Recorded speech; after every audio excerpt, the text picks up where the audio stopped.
प्यारे विद्यार्थियों, आप देख रहे हैं विज्ञान का पेपर आज हुआ है और दिनेश चौधरी ने हमें इसको भेजा है। तो इसके सॉल्यूशंस की बात करी है उन्होंने। तो चलिए इसके सॉल्यूशंस को देखते हैं। इसमें जो पहला प्रश्न पूछा गया है, बहुत ही अच्छा पेपर और इजी पेपर था। इससे पहले मैंने जो आपको साइंस का पेपर कराया था, 4 जिलों के पेपर मैंने डाले थे साइंस के। अगर आपने उसको देख लिया होगा तो ये पेपर तो आसानी से कर दिया होगा, क्योंकि उसमें सारे क्वेश्चंस यही बताए हैं जो आए हुए हैं। तो चलिए देखते हैं, इसको स्टार्ट करते हैं। अगर आपने एक इक्का दुक्का पेपर पढ़ा होगा तो फिर आपको थोड़ी समस्या आई होगी। लेकिन अगर आपने 4 पेपर जो पिछले 3-4 दिनों में मैंने डाल दिया था, अगर आप उनने उनको देख लिया होगा तो आपको समस्या नहीं होने वाली थी इस पेपर में। बहुत अच्छा पेपर है, इजी पेपर है, बिंदास पेपर है। सबसे पहला क्वेश्चन देखिए। पिछले पेपर में मैंने बताया था मधुमक्खी पालन से प्राप्त होता है, तो उसमें ऑप्शंस नहीं थे, उसमें केवल क्वेश्चन पूछा गया था कि मधुमक्खी पालन से क्या प्राप्त होता है। तो मैंने बताया था कि हमें शहद भी प्राप्त होता है और मोम भी प्राप्त होता है मधुमक्खी पालन से। तो और ऑप्शन बिल्कुल सही है, तो यहाँ पे तीसरा ऑप्शन बिल्कुल सही हो जाना था, राइट ऑप्शन जो है स हो जाता। नेक्स्ट जो क्वेश्चन इसकी बात करते हैं। एड्स रोग जो है वो होता है, तो एड्स रोग जो है विषाणु से होता है, तो बी ऑप्शन बिल्कुल सही हो जाएगा। नेक्स्ट क्वेश्चन है ध्वनि का संचरण नहीं होता है, तो ये भी क्वेश्चन मैंने कराया था पीछे वाले क्वेश्चन पेपर में कि ध्वनि का संचरण केवल निर्वात में नहीं होगा। तो क्योंकि इसको माध्यम चाहिए, ध्वनि को चलने के लिए कोई ना कोई माध्यम चाहिए, ठीक है, बिना माध्यम के नहीं चलेगा। यानी कि हवा नहीं रहेगी, निर्वात का मतलब है कि वहां पे हवा ही नहीं है, और हवा ही नहीं है तो आप जो बोलोगे वो सामने वाले को सुनाई नहीं देगा, निर्वात है वहां पे, ठीक है। तो ध्वनि का जो संचरण है ना, यानी कि ध्वनि एक जगह से दूसरी जगह नहीं जा सकती है, कहां पर, निर्वात में, यानी कि वैक्यूम जिसको हम इंग्लिश में बोलते हैं। अगले क्वेश्चन की बात करते हैं। गुरुत्वाकर्षण की खोज किसने की? सभी को पता है, हम न्यूटन्स के लॉ पढ़ते हैं, सारे के सारे बेस्ड हैं गुरुत्वाकर्षण पे, ग्रेविटेशन पे, ग्रेविटेशनल फोर्सेस पे। तो हम कहेंगे कि न्यूटन ने जो है इसकी खोज की थी। बहुत आसान सा क्वेश्चन था। नेक्स्ट जो क्वेश्चन इसकी बात करते हैं, विस्थापन का मात्रक। विस्थापन मतलब होता है डिस्प्लेसमेंट, डिस्प्लेसमेंट मतलब होता है कि एक वस्तु एक जगह से दूसरी जगह गई, चाहे वो सर्कुलर पाथ पे जाए, चाहे वो आपकी स्ट्रेट जाए, कैसे भी पहुंचे, या फिर ऐसे घूमते घूमते इधर उधर से घूमते घूमते कहीं से और फिर वापस ये घूम खार के यहाँ पे पहुंची। तो इसी को, जो एक वस्तु पहले स्थान से जब दूसरे स्थान पे पहुंची, तो इसी को हमने कहा कि वस्तु जो है डिस्प्लेस होकर अपनी जगह छोड़ करके दूसरी जगह पहुंची, इसी को हम विस्थापन कहते हैं, ठीक है। इसी को हम दूरी भी कहते हैं। तो दूरी तो हम क्या है, स्ट्रेट नापते हैं, बिल्कुल सीधा। विस्थापन जो है कैसा भी नापा जा सकता है। तो विस्थापन का मात्रक क्या है कि ये सारी दूरी जब हम चलते हैं, किस में चलते हैं, यहाँ पर देखिए ऑप्शंस में, हम जो चीज़ चलते हैं सेकंड में तो चलते नहीं है। न्यूटन तो बल का मात्रक होता है। पास्कल भी आपका जो है दाब को मापने का होता है, यानी कि प्रेशर मापने का होता है। तो बचा क्या, मीटर। मीटर में हम चलते हैं, किलोमीटर या मीटर में, तो यहाँ पे मीटर दिया है तो बी ऑप्शन सही हो जाता है, कोई दिक्कत ही नहीं थी। नेक्स्ट जो क्वेश्चन है, स्वपोषी का उदाहरण है। स्वपोषी जो अपने आप पोषण करते हैं, जिनको मतलब कोई पोषण नहीं देता, खुद अपना पालन करते हैं, और वो है हमारे पृथ्वी पर एकमात्र जीव जो है पौधे, ठीक है। वो क्या है, पौधे हैं जो स्वपोषी हैं। तो पौधे जो है अपना भोजन खुद बनाते हैं और प्रकाश की मदद लेते हैं, ठीक है, और पानी की मदद लेते हैं, धरती की मदद लेते हैं, लेकिन और कोई इसको मदद नहीं करता, और मदद भी लेते नहीं है, खुद उनसे ले अपने आप कर लेते हैं सब कुछ काम। तो पादप जो है स्वपोषी कहलाते हैं, इनको किसी भी पोषण की आवश्यकता नहीं होती है, बल्कि ये पूरी दुनिया को, पूरे संसार को, पूरे जंतु को, पूरे कीट को, मछली को, सभी को जो है पोषण प्रदान करते हैं, यहाँ तक कि हम इंसान को भी, ठीक है। नेक्स्ट जो क्वेश्चन है, जल परिवहन के लिए उत्तरदायी उत्तक है। तो जल आप जानते ही हैं, हमारा जो जाइलम है ये जल परिवहन करता है। नेक्स्ट जो है क्वेश्चन, सोडियम का प्रतीक चिन्ह, ये भी बताया था मैंने पिछले क्वेश्चन में, ये भी जल वाला भी बताया था मैंने। तो सोडियम का प्रतीक चिन्ह जो है, सोडियम हम बोलते हैं Na को, है ना। नेक्स्ट जो क्वेश्चन उसकी बात करते हैं। अच्छा, Na भी आपका जो है, देखो यहाँ बड़ा और छोटा दे रखा है, तो हमको छोटा वाला लेना पड़ेगा, है। सोडियम जो है कैपिटल Na नहीं होता है, तो यहाँ पे मैं मिस्टेक कर देखा नहीं मैंने, तीसरा ऑप्शन सही है। तो यहाँ पे जो है सोडियम का जो प्रतीक चिन्ह होगा वो छोटा वाला Na, ठीक है। NaCl लिखते हैं तो हम Na छोटा लिखते हैं, ठीक है, ये वाला चीज। इसके बाद देखिए नेक्स्ट क्वेश्चन। यहाँ पूछा गया है, मच्छर, मक्खी, झींगा, बिच्छू संबंधित है। तो ये आर्थ्रोपोडा ग्रुप से संबंधित है, सारे के सारे ऑर्थोपोडा में आते हैं, हम मानव भी ऑर्थोपोडा में ही आ जाते हैं। नेक्स्ट जो क्वेश्चन है उसकी बात करते हैं। यहाँ पूछा गया, निम्न में से यौगिक है। यौगिक यानी कि दो चीजों से मिलकर बना हुआ। यौगिक क्या है, जल। जल जैसे कि हाइड्रोजन के आप क्या लिखते हैं फॉर्मूला, H2O। हाइड्रोजन का 2 अणु और ऑक्सीजन का 1 अणु से मिलकर जल बना हुआ है, तो हमारा जो है जल एक यौगिक हो गया।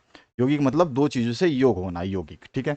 इसका देखिए, यहाँ पे रिक्त स्थानों की पूर्ति कीजिए। तो रिक्त स्थानों की पूर्ति, सबसे पहला 25 डिग्री सेंटीग्रेड पर जल की भौतिक अवस्था कैसी होती है? तो आप चाहें तो इसको तरल लिख दें, तो तरल भी सही आंसर है कि तरल होती है, ठीक है। अगर किसी ने द्रव लिखा है, बोलता है कि द्रव होती है, तो द्रव भी सही आंसर है। तो तरल और द्रव्य दोनों चीजें लिख सकते थे।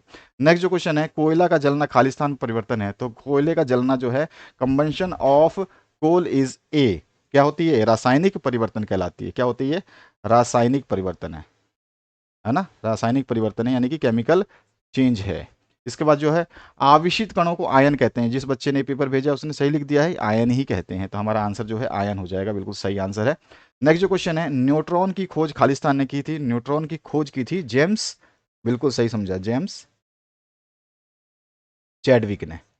चैडविक याद आ गया, तो चैडविक जो है इनके खोज करता थे। नेक्स्ट जो क्वेश्चन है इसमें देखिए, आत्मघाती थैली खालिस्तान कोशिकांग को कहते हैं, तो हम उसको कहते हैं लाइजोसोम को, है ना। तो यहाँ पे हमारा आंसर क्या हो जाता है, लाइजोसोम, लाइसोसोम। इसके बाद देखिए नेक्स्ट क्वेश्चन, नेक्स्ट है, ध्वनि खालिस्तान में संचरित नहीं होती। अभी अभी हमने एमसीक्यू देखा कि ध्वनि जो है कहाँ पे नहीं संचरित होती है, निर्वात में संचरित नहीं होती, तो हम यहाँ पे लिख देंगे निर्वात। निर्वात जो है इसका आंसर हो जाएगा। नेक्स्ट जो क्वेश्चन है उसकी बात करते हैं, कोशिका भित्ति खालिस्तान की बनी होती है, तो किसकी बनी होती है, तो सेलुलोज की बनी होती है। कोशिका भित्ति किसकी बनी होती है, सेलुलोज की। उसके अलावा भी बहुत सारी चीजों की बनी होती है, लेकिन आपके 9th क्लास से आंसर जो 9th क्लास के लिए केवल होगा तो वो सेलुलोज लिखेंगे, ठीक है। सेलुलोज के अलावा आपको कुछ भी लिखने की जरूरत नहीं थी। बाकी ये 3-4 चीजों से और बनी होती है, जो कि आप जैसे जैसे क्लास बढ़ती जाएगी तो आप इसको सीखेंगे, तो हमारा आंसर हो जाएगा सेलुलोज। इसके बाद देखिए नेक्स्ट क्वेश्चन, स्तनधारियों का हृदय जो है खालिस्तान कक्षीय होता है, तो 4 कक्षीय होता है, ठीक है। हम मानव भी उसी में आते हैं, बाया अलिंद और दया अलिंद, और उसमें 2-2 कक्षक। इसके बाद में कार्य का मात्रक जो है सभी को पता है कि जूल होता है। कार्य का मात्रक क्या होता है, हम जूल लिखते हैं, तो हम जूल लिख सकते हैं इसका आंसर, ठीक है। जे से भी आप डिनोट कर सकते हैं, केवल जे लिख दोगे तो भी आंसर सही था। वायुमंडल में ऑक्सीजन खालिस्तान प्रतिशत पाई जाती है, तो 21% पाई जाती है, तो ये हमारा आंसर हो जाएगा 21%। आगे बढ़ते हैं नेक्स्ट क्वेश्चन पे, रासायनिक एवं भौतिक परिवर्तन में एक अंतर लिखना है। तो रासायनिक परिवर्तन जो है ऐसा परिवर्तन है जिसमें उसको हम वापिस से जो है प्राप्त नहीं कर सकते, अस्थायी परिवर्तन है। रासायनिक परिवर्तन जो है ये स्थायी परिवर्तन है, भौतिक परिवर्तन जो है अस्थायी है, ये अस्थायी होता है, ठीक है। और भी हम बात बहुत सारी चीजें जो है हम आराम से इसमें बता सकते हैं, इसमें ऐसा कुछ क्वेश्चन में है नहीं डिफिकल्ट। आपने जो भी लिखा होगा सही होगा, तो मैंने बता दिया अस्थायी होता है, स्थायी नहीं होता, ठीक है। और ये जो है रासायनिक, ये स्थायी होता है भैया, स्थायी परिवर्तन कहलाता है, ठीक है। तो रासायनिक परिवर्तन जो है स्थायी होता है, और जो भौतिक परिवर्तन है ये अस्थायी होता है। और इसमें जो है कोई नया पदार्थ नहीं भौतिक परिवर्तन है ना, भौतिक में कोई नया पदार्थ नहीं बनता, नया पदार्थ नहीं बनता, नहीं बनता, ठीक है ना। और इसमें जो है नया पदार्थ बनता है, जो यहाँ पे लिख रहे हैं इसका अपोजिट इधर लिख देंगे। इसके अलावा जो है भौतिक परिवर्तन क्या होता है, ये उत्क्रमणीय होता है। भौतिक परिवर्तन कैसा होता है, उत्क्रमणीय होता है, उत्क्रमणीय होता है। और ये जो है आपका अनुत्क्रमणीय होता है, उत्क्रमणीय होता है। इसके अलावा और भी हम लिख सकते हैं, और क्या लिखना चाहोगे आप, इसमें जो है पदार्थ का परिवर्तन नहीं होता, पदार्थ परिवर्तित नहीं होता, पदार्थ का परिवर्तन नहीं होता, ठीक है। इसमें आपका पदार्थ का परिवर्तन हो जाता है। तो ये सारे के सारे आप टेबल में लिख सकते थे, टेबल ऐसे बनाए थे, एक तरफ लिखते रासायनिक, एक तरफ लिखते भौतिक, इधर जो चीज़ लिखते उसका अपोजिट इधर करते, इधर जो चीज़ लिखते उसका अपोजिट इधर करते, मतलब एक दूसरे से भिन्न भिन्न। इसके अलावा जो है पर्ण में रंध्र का कार्य बहुत ही सिंपल सा है। पर्ण में जो रंध्र का कार्य है, सबसे मोस्ट इंपोर्टेंट तो कार्य क्या करता है, ये गैसों का विनिमय करता है ना, यानी कि गैस विनिमय जो है ना, गैसीय विनिमय, इसको सबसे ज़्यादा ये मतलब मेन जो है पर्ण में रंध्र का कार्य जो है, रंध्र का कार्य ही पूछा है, तो रंध्र का कार्य क्या होता है, गैसीय विनिमय करना सबसे मोस्ट इंपॉर्टेंट है, जो है ना कार्बन डाइऑक्साइड और ऑक्सीजन का जो आदान प्रदान करता है, ये पौधों में होता है, और वहाँ पर इसका मेन कार्य तो ये है। बाकी आप कह सकते हो कि इसमें समय समय पर जो भी नमी की मात्रा है उसको भी ये जो है मेंटेन करता है, यानी कि नियमन करता है, ठीक है। आ जाइए नेक्स्ट, ध्वनि का वेग सार्वधिक होता है। अभी अभी मैंने बताया था कि पिछला पेपर अगर आपने देखा होगा तो लिख दिया होगा, ठोस में जो है ध्वनि का वेग सबसे ज़्यादा होता है। ठोस, जो भी ठोस होते हैं, सॉलिड्स होते हैं, उसमें जो है हमारे ध्वनि का वेग सबसे ज़्यादा होता है। दीर्घकालिक रोग क्या होते हैं, तो दीर्घकालिक वो रोग होते हैं जो लंबे समय तक या फिर जीवन पर्यंत चलते रहते हैं, बहुत लंबी अवधि तक चलेंगे या फिर पूरे जीवन चलते रहेंगे, तो उन्हें ही हम जो है दीर्घकालिक रोग कहते हैं। जैसे कि सर्दी जुकाम तो हमारा 1-2 दिन में 3 दिन में ख़त्म हो जाता है, लेकिन जो दीर्घकालिक रोग है वो ख़त्म नहीं होता। उसमें आप कह सकते हो कि देखो, एक तो एलिफेंटासिस आपने देखा भी होगा, पैर जो है हाथी के जैसा मोटा सा हो जाता है। उसके अलावा फिलपाँव रोग है, वो भी हो जाता है। तो ये सारे के सारे दीर्घकालिक रोग होते हैं, ठीक है, जो जीवन भर चलते हैं या बहुत लंबे समय तक चलते हैं, जिसका ट्रीटमेंट करवाना पे भी सही हो या ना भी हो, लेकिन बहुत ज़्यादा लंबे समय तक चलते हैं। आपेक्षित घनत्व का सूत्र जो है इकाई द्रव्यमान बटे में कुल द्रव्यमान गुणा में 100, ये सही है। आप सूत्र इस तरह से भी लिख सकते हैं।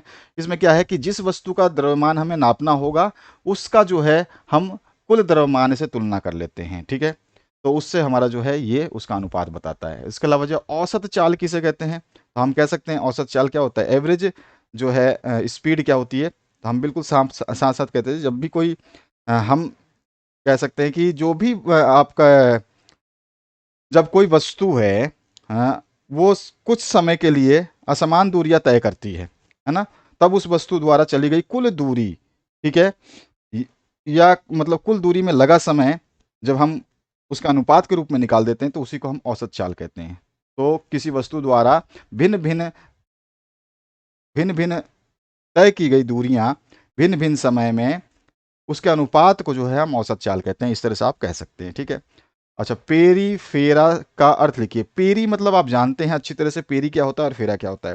पेरी और फेरा देखिए बहुत सिंपल सा है। पेरी मतलब क्या होता है, पेरी मतलब होता है रंध्र, ठीक है, जिसको पोर्स बोलते हैं, है ना। और फेरा जो होता है, इसको बोलते हैं हम धार या धारक, ठीक है, जो रखता है। तो पेरी फेरा का अर्थ क्या हो गया, जो रंध्र धारक होते हैं उन्हीं को हम पेरी फेरा बोलते हैं। बस इतना ही बहुत है, आपको बस यहाँ पे अर्थ पूछा है, ठीक है। इसके बाद जो देखते हैं नेक्स्ट क्वेश्चन क्या है इसमें, माइटोकॉन्ड्रिया को कोशिका का शक्ति गृह क्यों कहते हैं। तो माइटोकॉन्ड्रिया में क्या होता है कि हमारे जो ग्लूकोज है उसका विघटन होकर के शरीर को वो ऊर्जा प्राप्त होती है जो हमें पूरे दिन के या हमारे कोशिकाओं को कार्य करने के लिए वो प्रदान करती है, ठीक है। तो माइटोकॉन्ड्रिया का काम क्या है, यहाँ पे ग्लूकोज का विघटन होता है, एटीपी के रूप में जो है ऊर्जा हमें हमारे शरीर को प्राप्त होती है, और हमारे सारे कोशिकाएं और ऊतक जो है विभिन्न प्रकार की क्रियाओं करने में सफल हो पाते हैं, ठीक है। तो इसीलिए हम उसको माइटोकॉन्ड्रिया को जो है कोशिका का शक्ति गृह कहते हैं। बिल्कुल जरूरी नहीं है कि आपने जो रटा है किताब से एक एक अक्षर रट के नहीं लिखना, आपको आपको बस समझ में आती है कि अपने शब्दों में आप लिख सकते हैं। पूरे नंबर मिलते हैं, बोर्ड में भी मिलते हैं, आपकी क्लास में मिलेंगे। ये ध्यान रखिएगा, कभी भी रट के अगर आपने काम करा तो आप थोड़ा सा है उलझ जाओगे। एक भी शब्द भूला तो वो डेफिनेशन ही बदल जाएगी। तो इसलिए रटना नहीं, समझ लेना बस। उसके बाद आप उसको अपने मन से बना के भी लिख सकते हो, कोई इशू नहीं है, ठीक है। यहाँ पे देखिए पूछा है इथाइन का मोलर द्रव्यमान। देखिए यहाँ पे इथाइन का सूत्र जो है C2H2 दिया गया है। तो यहाँ पर देखिए, आप जानते हैं कार्बन जो होता है ना, कार्बन में 12 होते हैं, ठीक है, अणु। और 12, और यहाँ पे कार्बन कितने हैं, 2, तो 12 गुणा में 2, साथ में प्लस कितना है, हाइड्रोजन है। हाइड्रोजन का है आपका 1 होता है द्रव्यमान, 1 है, और लेकिन द्रव्यमान तो 1 होता है, लेकिन हाइड्रोजन कितने हैं, 2 है, तो इसको भी 2 से गुणा कर दीजिए। देखिए कार्बन का द्रव्यमान जो है 12 आ गया, कार्बन है कितने, 2 हो गए। हाइड्रोजन का द्रव्यमान 1 आ गया, हाइड्रोजन है कितने, 2 हो गए। तो 12 12 कितना, 12 दूनी कितना हो गया, 24 हो गया। प्लस में ये कितना हो गया, 1 दूनी 2, 2 हो गया, और इसको जोड़ देंगे तो 26 जो है इसका आंसर आ जाता है। या आप तो यू लिख सकते थे, ठीक है, AMU भी लिख सकते थे। ऑक्सीजन का परमाणु चित्र बनाना है, तो आप सभी को पता है कि ऑक्सीजन में जो है 8 आपके आ जाएंगे टोटल। तो आप जो है ऑक्सीजन बना दोगे। इसके बाएं कक्ष में 2 इलेक्ट्रॉन्स कैसे भी दिखाए थे, कहीं भी दिखा दो, यहाँ पे दिखा दो। और इसके फिर बाहरी शेल में क्या होते हैं, उसके आगे जाते हैं, आप जानते ही हो। अब बचे हुए देखो 8 होते हैं टोटल, 8 में से 2 आपने दिखाई दिए ये, ठीक है। अब बचे हुए कितने, 6 बचे। तो यहाँ पे 1 दिखा दिया, तो 3 हो गए, ये 4 हो गया, ठीक है, ये 5 हो गया, और ये 6 हो गया। आप यहाँ पे 7 भी कर सकते हो, यहाँ पे 8 कर सकते हो। इस तरह से आपको दिखा देना था, बाहरी कक्ष में 6, आंतरिक कक्ष में 2। तो ये ऑक्सीजन हो गया हमारा। नेक्स्ट जो क्वेश्चन है इसको देखिए, इसमें पूछा गया पशुपालन का लाभ लिखिए। ये सारे क्वेश्चंस आप आसानी से कर सकते थे। संक्रमक और असंक्रमक रोग क्या होता है, सारे क्वेश्चंस मैंने करवाए हुए हैं। शक्ति किसे कहते हैं, शक्ति ज्ञात करने का सूत्र क्या है, पावर ज्ञात करने का सूत्र क्या होता है भैया। हम जानते हैं जो शक्ति होती है वो क्या होती है, पावर होता है वर्क बटे में टाइम, यही तो होता है, ठीक है ना। अब देखिए तंत्रिका कोशिका का नामांकित चित्र बनाया। मैंने बताया था कि तंत्रिका कोशिका, पादप कोशिका या जंतु कोशिका। देखो ये रहा पादप कोशिका और जंतु कोशिका में अंतर लिखिए। तो जब आपको चित्र पता है तो आप कोशिका में अंतर भी लिख सकते थे। इनके रासायनिक नाम तो आप लिख सकते हो, K2SO4 का NH4Cl होना चाहिए, ठीक है। और ये जो है यहाँ पर ZNS, ठीक है। ये तो तीनों तो आपने लिख दिया होगा, इसमें कोई इशू नहीं है।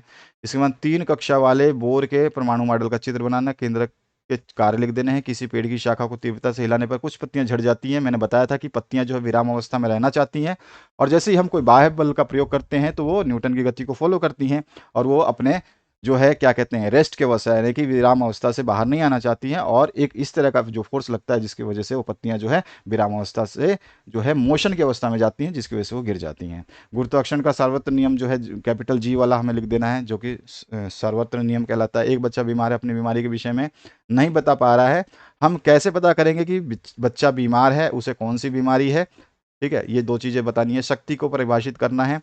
उसके अलावा जो है यहाँ पर एक लैंप जो है 100 जूल, यहाँ पे कार्य दे दिया है, कार्य कितना जूल जो है कार्य का मात्रक होता है आपको पता है, तो 100 जूल। हमारे को यूनिट अगर याद है, कभी भी जिंदगी में याद रखिएगा, हमें अगर यूनिट याद है तो हम अपने आप समझ जाएंगे कि हमारे को वर्क दिया है या टाइम दिया है। यहाँ पे देखिए सेकंड दिया है, तो मेरे को पता है कि ये टाइम का सूत्र है, तो टाइम मेरे को दिया है 10 सेकंड, ठीक है। ये आपको यूनिट याद रखना। अभी बता रहा हूँ 9th क्लास के बच्चे, अब 10th में जाने वाले हो आप, अगर आपने सूत्र का केवल यूनिट याद कर लिया ना, तो उसके बाद आप बादशाह हो। याद रखना, ये बादशाह बनना है तो केवल इस चीज को समझना जो पीछे लगता है, ये एस जो लगता है, ये टी लगता है, ये जे लगता है, ठीक है। टी आपका टी जो समय का सूत्र क्या होता है, इसकी इकाई आपको समझ में आ जानी चाहिए, उसके बाद आप सब कुछ बिंदास कर सकते हो। तो यहाँ पे देखते ही पता चला, लैंप जो है 1000 जूल विद्युत ऊर्जा जो है 10 सेकंड में उपयुक्त करता है, विद्युत ऊर्जा 10 सेकंड में उपयुक्त करता है। तो विद्युत ऊर्जा जो है जूल क्या है, ये वर्क का मात्रक है, यानी कार्य का मात्रक है, यानी कार्य दे दिया उसने 10 जूल, ठीक है, और हमें समय दे दिया 10 सेकंड। अब जो है अब हमें क्या निकालना है, शक्ति निकालना। अभी भी मैंने बताया था पावर बराबर होता है कार्य किया गया, कार्य बटे में समय होता है, ठीक है ना। तो यहाँ पे कार्य कितना है हमारे पास में 1000 है, ठीक है ये, और अब बटे में टाइम कितना है, तो यहाँ पर हमारे को दिया इसने 10 सेकंड, काट दीजिए, पावर कितना आ गया 100, और जो है जूल बटे सेकंड, यहाँ पे क्योंकि इसका यूनिट जूल है और नीचे वाला सेकंड था, तो जूल बटे सेकंड जो है जब हमारा होता है तो पावर की यूनिट होती है वॉट में, तो 100 वॉट जो है इसका आंसर आ जाता है। बहुत सिंपल सा है, बस इतना सा लिखना, P = W/T, 1000 बटे में 10, काट दिया, 100 आया आंसर, यही हमारा वॉट में आंसर हो जाता है, ठीक है। 4 अंक आपको केवल 2 लाइन में मिलने थे।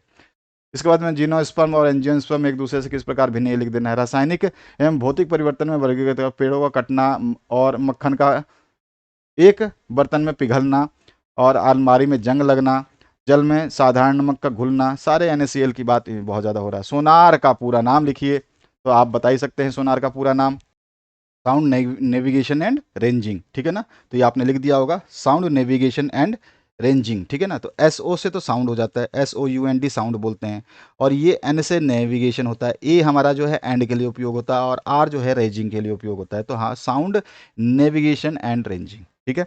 इसके बाद आइए नेक्स्ट क्वेश्चन पे। यहाँ पे प्रतिरक्षण क्या है, बहुत आसानी से आप अपने शब्दों में लिख सकते थे। यहाँ पे देखिए इस थर्ड वाले क्वेश्चन में मिस्टेक क्या है, 1000 वॉट यहाँ पे दे दिया वॉट 1000, अभी भी मैंने आपको एक चीज बताई थी वॉट, और वॉट मैंने किसका बताया था मात्रक, ये है आपको दिया हुआ पावर, पावर का मात्रक होता है वॉट, इसलिए हमें पता चल गया कि ये पावर है, शक्ति का मात्रक होता है वॉट, ठीक है। तो यहाँ पे हमारे को वॉट जो है आपको दे रखा है, पावर कितनी दे रखी है 1000 वॉट। विद्युत हीटर जो है प्रतिदिन 2 घंटे जलता है, यानी कि एक दिन में कितना घंटे जलता है, 2 आवर्स, 2 घंटे जलता है, ठीक है।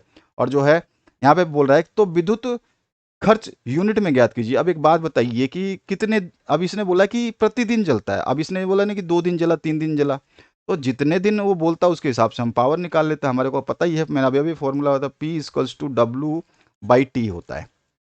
टाइम मेरे को इसने दे दिया, पावर मेरे को दे दिया, अब W यानी कि हमारे को क्या निकालना है, इसने जो कार्य किया वो निकाल लेते हैं, तो ये हमारे पास आंसर आ जाता। लेकिन यहाँ पर देखिए क्वेश्चन में मिस्टेक क्या है भाई, 1000 वॉट का तो विद्युत हीटर है, प्रतिदिन 2 घंटे तो चलता है, लेकिन प्रतिदिन कितने दिन के लिए निकालना है मुझे ये यूनिट, मुझे तो पता ही नहीं है कितने दिन के लिए, प्रतिदिन तो बोला इसने, तो बोलता कि 1 दिन के लिए निकालो, या 1 दिन में केवल जो है 30 दिन के लिए निकालो, 35 दिन के लिए निकालो, तो फिर हम उसको आगे जो है सॉल्व कर सकते थे। एक चीज़ इसमें और भी नहीं है, जानते हैं, यूनिट का खर्च नहीं दिया है। खर्च तो जब निकालेंगे कि यूनिट 3 रुपया है या 4 रुपया है या 10 रुपया है, कितने रुपये यूनिट का निकालना है। तो फिर भी अगर ये अधूरा क्वेश्चन भी आपने करा होगा तो आपको करना क्या था, आपको दिया था 1000 वॉट, ठीक है ना। सबसे पहले आपको देखना था कि आपको शक्ति दे रखी है, विद्युत की शक्ति जो है 1000 वॉट, अगर ये 1000 वॉट है, क्योंकि वॉट है, हैं, और यहाँ पर जो है घंटे दिए हैं। तो वॉट जब होता है तो यहाँ पर आपका घंटा नहीं होना चाहिए, ठीक है। यहाँ पे वॉट तो किलोवाट होना चाहिए। तो अगर ये किलोवाट, देखिए हमेशा दो चीज़ें आपको मैच करनी होंगी, हमेशा यूनिट जब तक सही सेम मैच नहीं होगा तो आपका क्वेश्चन हमेशा गलत होगा। ये चीज़ें आपको और भी ज़्यादा सीखने को पड़ेगा जब आप 10th क्लास में जाएंगे, तो वहाँ पे यूनिटों का ही बहुत बड़ा महाभारत है, ठीक है। तो महाभारत भी नहीं है, अगर क्लास में आपको कोई टीचर ढंग से समझा देता है तो आप स्पेशल तरीके से समझ सकते हैं। तो यहाँ पे देखिए जो आपको शक्ति दिया है 1000 वॉट दिया हुआ है ना, आप इसको किलो वॉट में कन्वर्ट कर देंगे। तो ये 1000 वॉट में जो 1 किलो वॉट होता है, 1 किलो वॉट होता है, ठीक है। 1000 वॉट में 1 किलो वॉट होता है।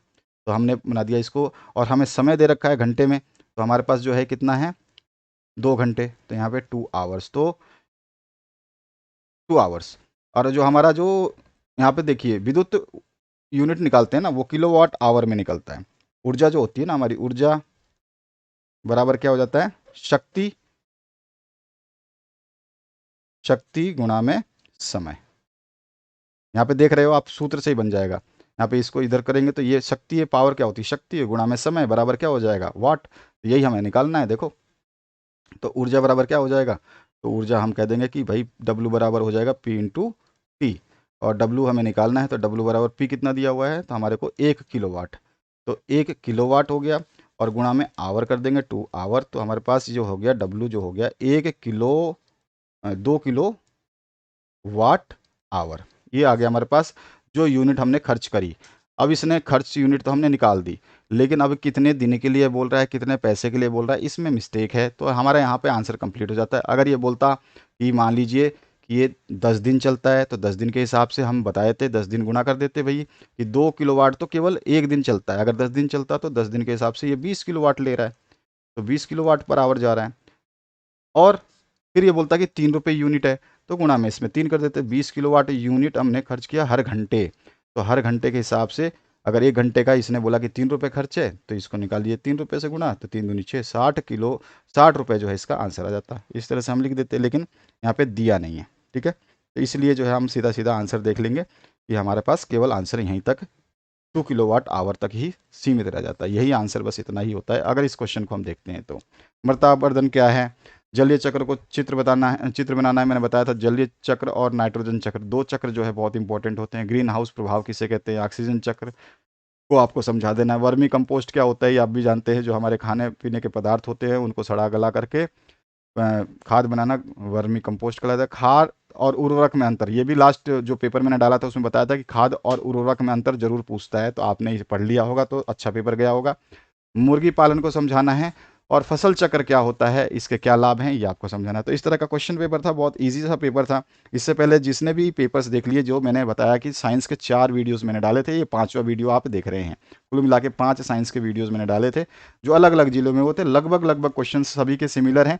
80 to 90% क्वेश्चन जो है पूरा मैच हो रहा है। आप चाहें तो पिछले वीडियोज़ को देखें, आपको समझ में आ जाएगा कि हाँ आपने पढ़ा था या नहीं पढ़ा था। अगर पढ़ लिया होगा तो आपका पेपर बेहतरीन गया होगा। Thank you very much, have a good day.